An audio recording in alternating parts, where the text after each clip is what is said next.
We saw many videos, sir, doctor గారు. After the surgery face అంతా వాసిపోయి లేదంటే many days they need to take rest అంటారు. So ఇదంతా ఎంత టైం పట్టొచ్చు?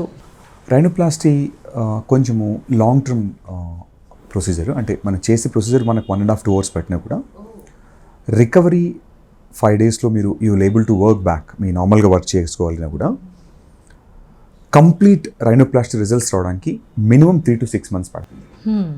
మనం బోన్ స్ట్రక్చర్ ఆల్టర్ చేసినప్పుడు ఖచ్చితంగా మనకు అండర్ ఐ స్వెల్లింగ్ రావడము, స్పేస్ అంతా స్వెల్ అప్ అవడము, టిష్యూస్ కూడా మనం అంతా ఇన్ఫ్లేమ్ అయి స్వెల్లింగ్ కనపడటము. సో ఐడియల్ షేప్ కనపడటానికి మినిమం 1 month నుంచి 6 months వరకు పట్టే ఛాన్స్ ఉంటుంది.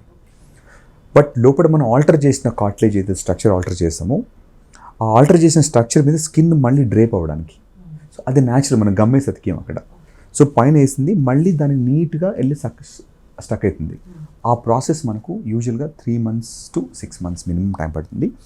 సో ఎవరికైనా complete rhinoplasty make over surgeries ఎవరు చూసినా కూడా అంటే నాకు 1 monthలో మ్యారేజ్ ఉంది, నో, నాట్ పాసిబుల్. దానికి ఆల్టర్నేటివ్ టెక్నిక్స్ ఉన్నాయి, మీకు అది ఎక్స్ప్లెయిన్ చేస్తాను.